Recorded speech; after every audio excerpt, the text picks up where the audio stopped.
Сәлем достар, қалдарыңыз қалай? Бүгін бас сүйегінің адам жасына және жынысына байланысты ерекшеліктері деген тақырыпта сіздерге ақпарат беретін боламын. Сіз ең алдымен арнаға тіркеліп, лайк басуды ұмытпаңыз. Бастайық. Бас сүйектерінің дамуы денесінің барлық сүйектері сияқты дәнекер ұлпалы сатыдан басталады. Бастың негізіндегі сүйектер дамудың шеміршекті және сүйекті сатысынан өтпейді. Сондықтан жас нәресте туған кезде оның бас сүйектерінің аралығындағы дамудың дәнекер ұлпалы сатыларының белгілері қалады. Олар баланың еңбегі деп аталады. Еңбектің түрлерінің бірі алдыңғы еңбек, яғни ол екі төбе сүйектің аралығында болады. Яғни мына фотода да көрсетілгендей, келесі фотода да шығады. Осыған қарап, жалпы жігіттердің басында бала нәресте дүниеге келгендегі фотосымен кейін олар бір-бірімен жігіттер жабысып, кәдімгі қаңқаға айналады. Енді алдыңғы еңбекке бағанағы тоқталып кетсем, бүйіріндегі еңбек екінші түр болып табылады. Біріншісі алдыңғы еңбек, екіншісі бүйіріндегі еңбек.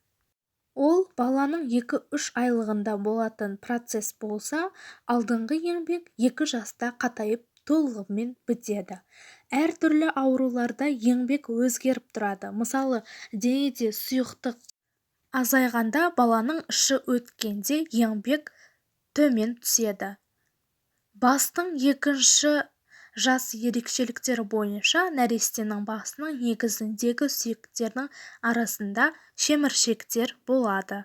Достар, мен жалпы осы бастың ерекшеліктерінің 2 түрін айтып біттім. Енді үшінші ерекшелігі ол жас нәрестенің бас сүйектерінде ауа қуыстары, өсінділер мен тістер болмайды.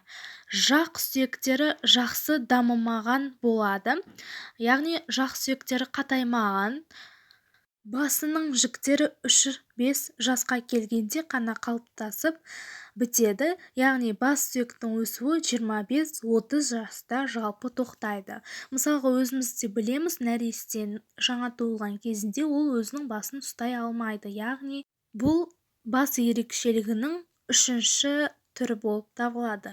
Ал енді ересек ерлердің басының денесі құрылысына қарай әйелдің басынан едәуір үлкенірек болады.